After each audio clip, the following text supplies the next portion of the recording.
Bagas dan teman-temannya berdiri di depan rumah tua juru kunci, Ki Reksamurti.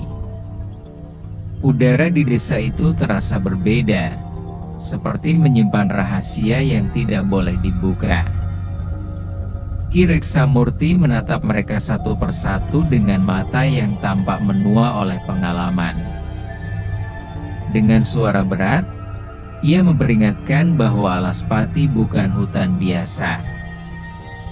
Hutan itu memilih siapa yang boleh masuk, dan siapa yang tidak boleh keluar.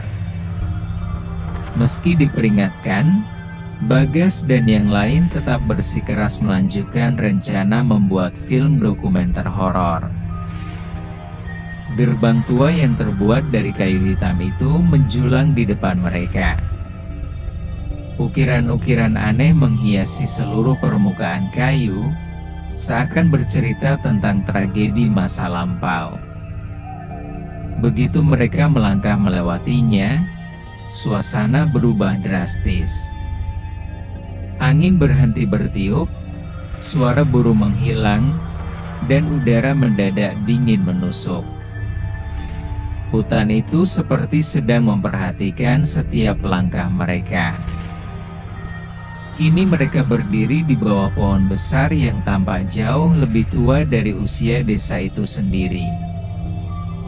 Dari cabang-cabangnya, tergantung kain-kain hitam yang bergerak pelan meski tidak ada angin. Sinta merasakan bulu kuduknya meremang, sementara Damar mengangkat kamera untuk merekam. Saat memeriksa layar kamera, ia melihat bayangan samar berdiri di belakang pohon, padahal tidak ada siapapun di sana. Ketika mereka melanjutkan perjalanan, Rian tiba-tiba berhenti dan menunjuk tanah. Jejak kaki mereka yang harusnya tampak jelas di tanah basah justru hilang seketika, seolah disapu oleh tangan tak terlihat.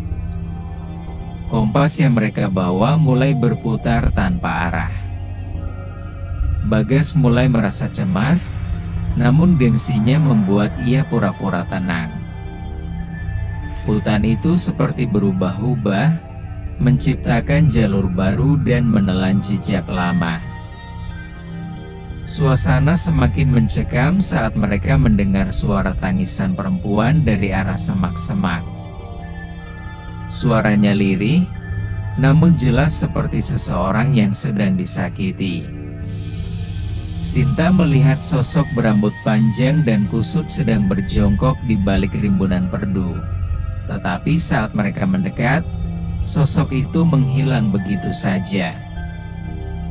Bayu memeriksa rekaman kamera, namun yang terdengar hanyalah suara statis dan desisan. Tiba-tiba hutan membuka dua jalur yang sama gelapnya. Jalur itu tidak ada sebelumnya. Bagas memilih kiri, sementara Damar yakin jalur kanan lebih aman. Tanpa sengaja, kelompok pun terpisah. Ketika mereka mencoba berteriak memanggil, suara mereka seolah terserap kabut. Jarak mereka yang hanya beberapa meter berubah menjadi seperti kilometer. Kabut hitam turun perlahan menutupi jalur yang dilalui Bagas, Sinta, dan Rian. Kabut itu tidak seperti kabut biasa, melainkan seperti asap pekat yang bergerak hidup.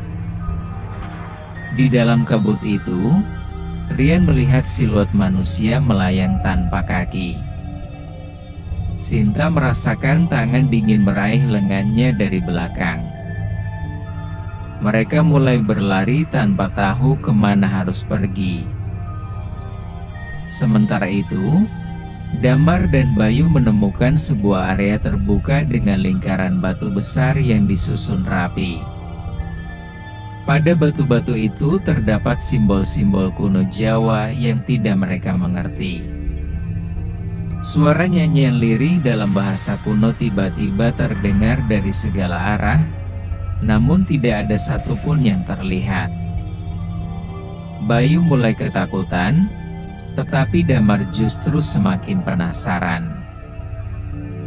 Di tengah kabut, Bagas melihat sosok perempuan perlahan keluar dari kegelapan. Rambutnya panjang menjuntai ke tanah, kulitnya pucat seperti mayat, dan matanya hitam pekat tanpa pupil. Nafasnya terdengar lirih namun menggema seperti berasal dari seluruh penjuru hutan. Ia memperingatkan mereka bahwa mereka tidak seharusnya berada di tempat ini. Sinta hampir pingsan melihat tatapannya yang menembus jiwa. Kembali ke sisi lain hutan, jeritan Bayu menggema di antara pepohonan. Damar berlari mencarinya, tetapi ia hanya menemukan baju Bayu tersangkut di akar pohon yang tampak bergerak sendiri. Akar-akar itu melilit seperti ular yang lapar. Tidak ada tanda-tanda Bayu selain itu. Damar mulai menyadari bahwa mereka bukan hanya tersesat, tapi sedang menjadi mangsa. Bagas dan teman-temannya mencoba menemukan jalan keluar, namun akar-akar besar mulai merayap keluar dari tanah, mengejar mereka. Pohon-pohon bergoyang meski tidak ada angin. Sinta tiba-tiba kesurupan dan berbicara dengan suara berat yang bukan miliknya, memperingatkan bahwa waktunya hampir habis. Suara itu menyuruh mereka lari secepat mungkin.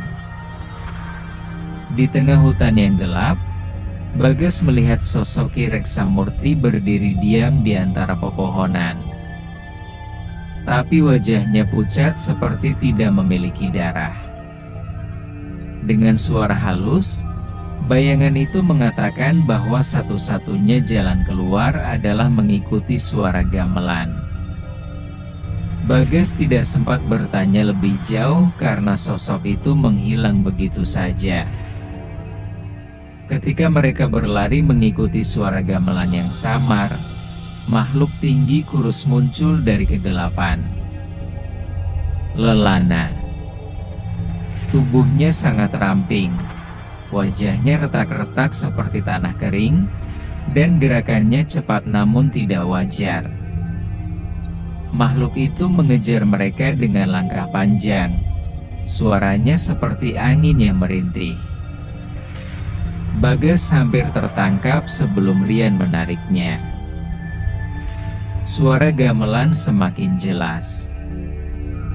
Di depan mereka, sebuah batu besar berbentuk gapura memancarkan cahaya redup.